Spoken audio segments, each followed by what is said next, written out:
Hello friends, आपका मेरे channel पर स्वागत है। तो चलिए आज हम 13.1 जो है वो हमारी कंप्लीट हो जाएगी। हम शुरू करते हैं। इसके हमारे 2-3 ही क्वेश्चन रहते हैं लास्ट के, तो आज वो हमारे कंप्लीट हो जाएंगे। अगर आपने मेरे पिछले क्वेश्चंस की वीडियो नहीं देखी है तो देख लीजिए, आपको क्लियर हो जाएंगे। अगर नहीं हो तो कमेंट कीजिए, मैं और बताने की कोशिश करूंगी। बाकी आप वीडियो को बिना स्किप किए देखिए ताकि आपको अच्छे से क्लियर हो जाए। और एनएमएमएस एग्जाम की भी तैयारी रखिए। 20 तारीख का आपका पेपर है, रोल नंबर भी निकल रहे हैं, नहीं निकलवाए हैं तो निकलवा लीजिए और उसके लिए आपको बेस्ट ऑफ लक। तो चलिए आज के क्वेश्चन हम स्टार्ट करते हैं। वीडियो को स्किप मत कीजिएगा वरना समझ में नहीं आएंगे। और इसमें आपके 2 ही जो है वो इम्पोर्टेंट है, मतलब 2 ही फॉर्मूले ज्यादा इम्पोर्टेंट है, तो आपको हर एक क्वेश्चन में उनका ही यूज करना है, उनसे आगे आपको कहीं नहीं जाना है। देखिए, अगर आपको अनुपात निकालने के लिए कहा जाए तो आपको ये चारों चीज जो है वो दी हुई होंगी, आपको बस बताना है कि ये इक्वल है या नहीं है, ठीक है। और अगर आपको ये चारों चीज नहीं दी गई है तो मतलब इनमें से आपकी एक चीज मिसिंग होगी। A1 A2 में से या T1 T2 में से किसी में से भी लगा लीजिए, एक चीज आपकी गायब होगी, तो आपको वो उससे निकालने के लिए आप इस फॉर्मूले का यूज कर सकते हैं। तो हमारा ज्यादा यही यूज हो रहा है।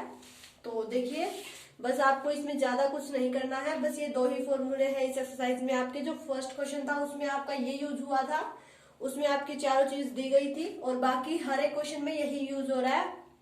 तो आपको इनसे हटकर कहीं नहीं जाना है, इन पर ही डटे रहिए, इन्हें याद कर लीजिए अच्छे से। और अगर आप प्रैक्टिस करेंगे तो आपको याद भी हो जाएंगे साथ साथ। और T1 T2 बस देखिए, अगर आपको ये फॉर्मूला पता है, इसे ऐसे लिखना है, तो आपकी मेन दिक्कत रह जाती है सारणी बनाने की। जो हमारी सारणी होती है उसमें जो ये वाले होते हैं इन्हें T1 और T2 से डिनोट करते हैं, और जो ये होते हैं इन्हें A1 और A2 से डिनोट करते हैं। तो मेन बात आपकी सारणी बनाने की है, तो वो सीख लीजिए ताकि आपको फिर फॉर्मूले में पुट करने में कोई दिक्कत ना आई। तो चलिए हम अपना अगला क्वेश्चन स्टार्ट करते हैं। इसने कहा है कि रश्मि के पास एक सड़क का मानचित्र है, ठीक है।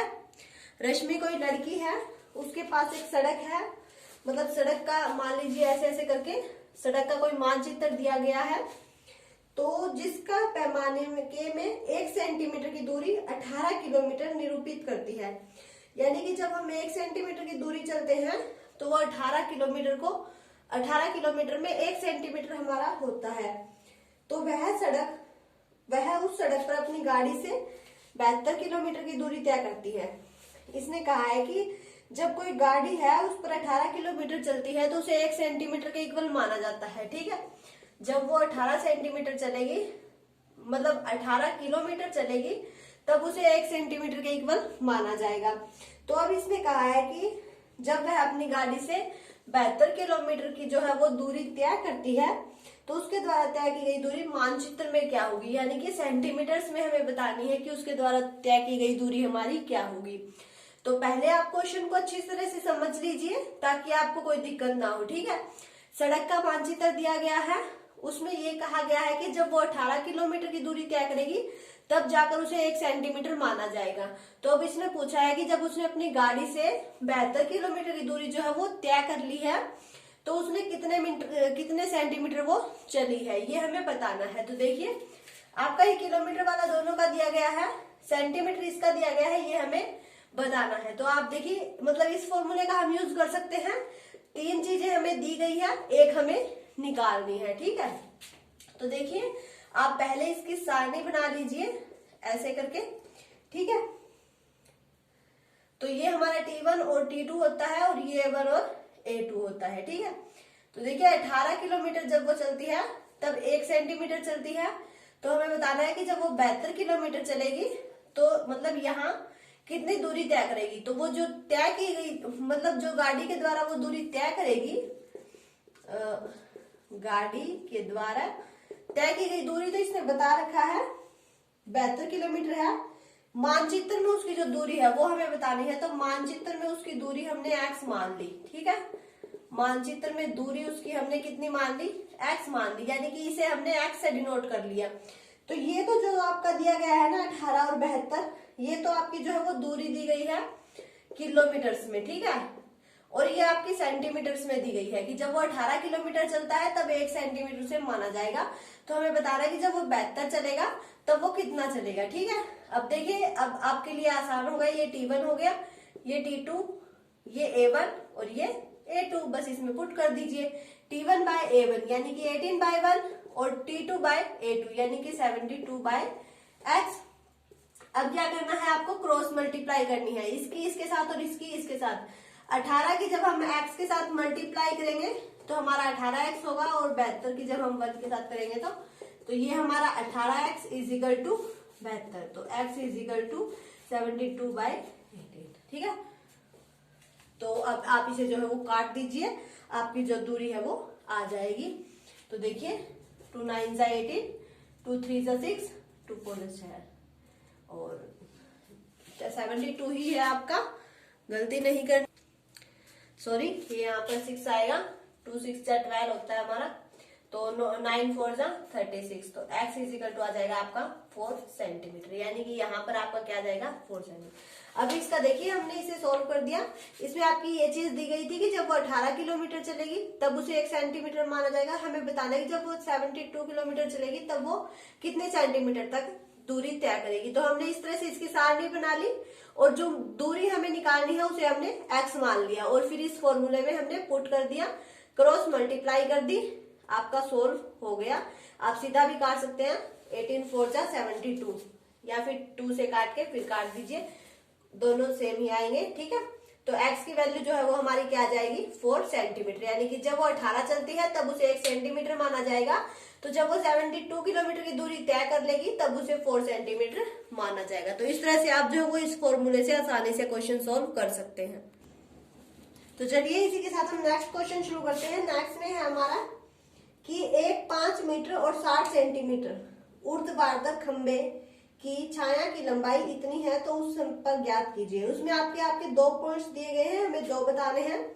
तो फर्स्ट है आपका, कोई खंबा दिया गया है, ठीक है, उसकी जो ऊंचाई है, खंबे की ऊंचाई वो हमें दी गई है 5 मीटर और 60 सेंटीमीटर, ठीक है। फिर उसकी जो लंबाई है, इसी खंबे की जो लंबाई है वो हमें दी गई है 3 मीटर और 20 सेंटीमीटर दी गई है, ठीक है। देखिए कोई खंबा दिया गया है, उसकी ऊंचाई दी गई है हमें 5 मीटर 60 सेंटीमीटर, और उसकी जो लंबाई है वो हमें 3 मीटर और 20 सेंटीमीटर दी गई है, ठीक है। अब इसने जो है पूछा है कि उस पर ज्ञात करना है हमें। कोई और खंबा दिया गया है, मतलब फर्स्ट पार्ट जो है उसमें हमारा कोई और खंबा दिया गया है, उसकी हमें ऊंचाई दी गई है, ठीक है। कोई और खंबा है, अन्य खंबे की ऊंचाई है वो हमें दी गई है 10 मीटर और 50 सेंटीमीटर, ठीक है। तो इसकी हमें लंबाई बतानी है, ये बतानी है, और जो आपका सेकंड पार्ट है उसमें उस खंबे की ऊंचाई हमें बतानी है, मतलब कोई और खंबा है उसकी हमें ऊंचाई बतानी है, और उसकी लंबाई आपको दी गई है 5 मीटर। तो ठीक है, देखिए इसमें हमें लंबाई बतानी है और इसमें ऊंचाई बतानी है, और एक जो खंबा है उसकी लंबाई भी हमें दी गई है और ऊंचाई भी हमें दी गई है। अब देखिए पहले तो आप इसे यूं सोल्व कर लीजिए, ये मीटर है, या तो पूरा मीटर में कन्वर्ट कर लीजिए या पूरा सेंटीमीटर में कन्वर्ट कर लीजिए। तो हम पूरा सेंटीमीटर में कन्वर्ट कर लेते हैं। 1 मीटर जो है वो हमारा इक्वल होता है 100 सेंटीमीटर के, ठीक है। तो 5 मीटर जो है वो हमारा किसके इक्वल हो जाएगा 500 सेंटीमीटर के। 3 मीटर है वो किसके इक्वल हो जाएगा 300 सेंटीमीटर के, और 10 मीटर है वो हमारा किसके इक्वल हो जाएगा 1000 सेंटीमीटर के, ठीक है। ये इन सबको देखिए, इसको इसको इसको सबको मैंने जो है वो इसमें कन्वर्ट कर दिया है सेंटीमीटर्स में। तो हम इन्हें सब सेंटीमीटर्स में कर लेते हैं, तो हमारा आंसर जो है वो सेंटीमीटर में आएगा। तो आपका वो भी ठीक है, अगर आप मीटर में देना चाहें तो आप उसे 100 से डिवाइड कर देंगे तो वो आपका मीटर पे भी आ जाएगा, क्योंकि देखिए 1 मीटर में 100 सेंटीमीटर होते हैं, अगर इसे हम 100 से डिवाइड कर दे तो हमारा 1 आ जाएगा, यानी कि 1 मीटर के इक्वल हो जाएगा, ठीक है। तो देखिए इस खंबे की ऊंचाई अब हमारी कितनी हो गई, यहाँ लिख देती हूँ मैं। इसकी जो ऊंचाई है वो अब हमारी कितनी हो गई देखिए 5 मीटर, यानी कि 500 सेंटीमीटर और 60 अलग से थी। ठीक है, तो टोटल कितनी हो गई हमारी 560 सेंटीमीटर। और लंबाई कितनी हो गई, लंबाई देखिए 3 मीटर थी, यानी कि 300 सेंटीमीटर और 300 प्लस 20 सेंटीमीटर, तो इसे हम लिख सकते हैं 320 सेंटीमीटर। तो इसको जो है वो मैंने सॉल्व करके यहाँ लिख दिया। अब देखिए इसकी कन्वर्ट कर लीजिए, इसकी जो ऊंचाई है हमारी 10 में हमारा 1000 सेंटीमीटर प्लस 50, यानी कि इसे हम यूं लिख सकते हैं 1050 सेंटीमीटर, और इसकी जो लंबाई है वो हमें बतानी है। तो इसमें सारणी बनाने की जरूरत है। देखिए इसकी ऊंचाई दी गई है हमें 560 सेंटीमीटर और लंबाई दी गई है 320, और इसकी ऊंचाई और इसकी ऊंचाई हमें 1050 दी गई है, इसे हम x मान लेते हैं। ठीक है, लेट कर लिया कि ये हमारी x है। तो देखिए ठीक है, तो ये यहां लिख लीजिए, ये तो आपकी ऊंचाई होगी दोनों की और ये लंबाई होगी। ठीक है, तो आपका ये T1 T2 A1 A2, वही यही फॉर्मूला यूज करना है, T1 by A1 T2 by A2, 56 by 150 320 by x। तो यहाँ क्रॉस मल्टीप्लाई हो जाएगी 320 मल्टीप्लाई 1000, तो x जो है वो आपका इक्वल आ जाएगा 1050 बाय 560। अब इसे आपको काटना है, तो देखिए यहाँ काट लेते हैं हम। ये आपका 320 है, ये 1050 है और बाय में आपका 560 है, तो आप इसे 2 से काट दीजिए। 2 2 जा 4, 2 8 जा 16, ठीक है, 2 1 जा 2, 2 6 जा 12, और 2 1 जा 2, 2 4 जा 8, 2 8 जा 6, ठीक है, 2 7 जा 14, तो 2 4 जा 18, ठीक है, 35 और ये 20। सही तो काट रही हूँ ना मैं, कहीं गड़बड़ तो नहीं करती। देखिए जहां तक सॉल्व हो सके इसे वहां तक सॉल्व कर दीजिए। देखिए 5 7 जा 35 और 5 2 जा 10, 5 जा 5, 7 3 जा, ठीक है, 3 2 जा 6, यानी कि 600। अब आपका ये सारा काट के कितना आ गया, x इजिकल टू आ गया आपको 600 सेंटीमीटर। अगर आप इसे मीटर में बदलना चाहते हैं तो इसे 100 से डिवाइड कर दीजिए, यानी कि x इजिकल टू आ जाएगा आपका 6 मीटर। ठीक है, तो इस तरह से आप जो ये क्वेश्चन सोल्व कर सकते हैं आसानी से फॉर्मूला लगा के। बस आपको यहाँ काटना थोड़ा ध्यान से है, कई बार गड़बड़ हो जाती है काटने में, तो उसकी वजह से कहीं आपका पूरा क्वेश्चन ना गलत हो जाए। तो ऐसे ही अब ये निकाल लीजिए, इसमें हमें ऊंचाई निकालनी है, 2 चीजें हमें दी गई है, 2 तो हमें यही लेनी है, 560 दी गई है और 320 दी गई है। ये 5 मीटर है यानी कि 500 सेंटीमीटर, तो यहाँ हम 500 सेंटीमीटर, क्योंकि इसमें हमारी लंबाई दी गई है और ऊंचाई को हमें मतलब लैट करना है कि ऊंचाई हमारी क्या है। तो ये आपका T1, ये T2, ये A1, ये A2, ठीक है। क्रॉस मल्टीप्लाई कर दीजिए, 560 मल्टीप्लाई 500 इजिकल टू है आपका 320 मल्टीप्लाई x। इसकी इसके साथ की है और इसकी इसके साथ की है, तो x का इजिकल टू आ जाएगा आपका 560 मल्टीप्लाई 500 बाय 320। तो अब आप इसे यूं ही काट दीजिए जैसे हमने वो वाला काटा है, 2 एकम 2, 2 छिके 12, ऐसे करके, ठीक है। 2 8 जा 16, 2 जा 2, 2 4 जा, ठीक है, 2 4 8, 2 7 जा 20, 35, 5 4 जा 5, ठीक है। तो 2 2 जा 4, ये आपका आ जाएगा 2 2 जा 4, 2 5 जा 10, 2 से ये काटेंगे तो 2 1 जा 2, 2 2 जा 4 और 2 5, तो 125, 7 5 जा 3, 7 2 जा 14 और 3 17, 7 1 जा 7 और 8, ये आ गया आपका 875 सेंटीमीटर। तो देखिए आपका 875 सेंटीमीटर आया है, तो हम इसे यूं लिख सकते हैं प्लस 75 सेंटीमीटर लिख सकते हैं।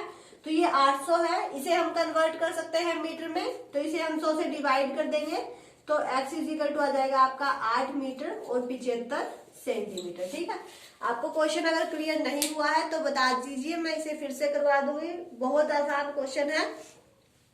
एक खंबे की ऊंचाई और लंबाई हमें दी गई है और जो दूसरा खंबा दिया गया है फर्स्ट पार्ट में तो उसकी ऊंचाई हमें दी गई है, लंबाई निकालनी है, और सेकंड जो पार्ट है उसमें ऊंचाई नहीं दी गई है, लंबाई दी गई है, तो ऊंचाई हमें निकालनी है। फॉर्मूला एक ही यूज करना है और ये तरीका भी दोनों का सेम ही है, बस एक में लंबाई है और एक में ऊंचाई है, इसमें कोई दिक्कत नहीं है। बस आपको क्या करना है कि पहले मीटर जो है उसको सेंटीमीटर में कन्वर्ट कर लीजिए ताकि आपको किसी प्रकार की दिक्कत ना हो। मतलब आप आधे मीटर में लेके चलेंगे आधे सेंटीमीटर में तो आपकी गड़बड़ हो जाएगी। या तो आप सारे मीटर में चेंज कीजिए या सारे सेंटीमीटर में चेंज कीजिए, ठीक है, ताकि आपका अच्छे से सम क्लियर हो जाए और कोई दिक्कत ना हो। तो चलिए इसी के साथ हम एक क्वेश्चन और करते हैं। लास्ट क्वेश्चन है आपका कि माल से लदा हुआ एक ट्रक है, वो 25 मिनट में 14 किलोमीटर चलता है। इसने क्या कहा है कि 25 मिनट में चलता है कितना, 14 किलोमीटर। ठीक है, 25 मिनट में वो 14 किलोमीटर चलता है। तो इसने कहा है कि यदि चाल वही रहे तो वह 5 घंटे में, तो इसने पूछा है कि 5 घंटे में वो कितनी दूरी तय करेगा, यानी कि कितने किलोमीटर चलेगा। तो देखिए यहाँ मिनट दी गई है या घंटे दिए गए हैं, कंफ्यूज नहीं होना है, पहले घंटे को मिनट में चेंज कर लीजिए। आपकी 1 घंटे में कितने मिनट होती है, 60 मिनट होती है। ठीक है, तो इसे 5 घंटे बोले हैं, तो 5 घंटे में आपकी कितनी मिनट हो जाएगी, 300 मिनट हो जाएंगी। ठीक है, 1 घंटे में आपकी 60 मिनट होती है तो 5 में 300 हो जाएंगी। ठीक है, तो यहाँ हम 5 घंटे की बजाय 300 मिनट लिख लेते हैं ताकि कोई दिक्कत ना हो, क्योंकि अगर 25 को हम घंटा बनाएंगे तो वो 1/4 हो जाएगा, है ना।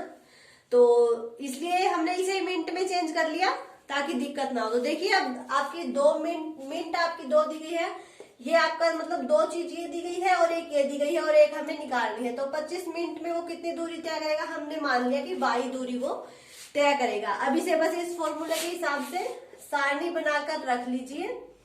देखिए जब वो 25 मिनट में 14 किलोमीटर चलता है तो 300 मिनट में वो कितना चलेगा ये हमें बताना है। जो फर्स्ट दिया गया है वो हमने ऊपर लिख लिया, सेकंड दिया गया है वो नीचे लिख लिया, यानी कि ये तो आपकी हो गई मिनट्स और ये हो गई किलोमीटर्स, यानी कि कितना चलता है।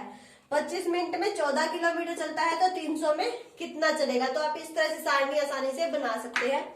जिसका जो दिया हो पहले वो लिख लीजिए कि इतने मिनट में इतना चलेगा, या इतने घंटे में इतने दूरी तय करेगा, या इतने मीटर में इतने सेंटीमीटर है। तो आपको सारणी बनाने में भी कोई दिक्कत नहीं होगी अगर आप इस तरह से करेंगे। तो बस अब इसकी क्रॉस मल्टीप्लाई कर दीजिए, 25/14 × 30। ठीक है, y = 14 × 300/25। 5 5 is 25, 5 6 is 30, 5 1 is 5, 12 और 14 की आप मल्टीप्लाई कर दीजिए।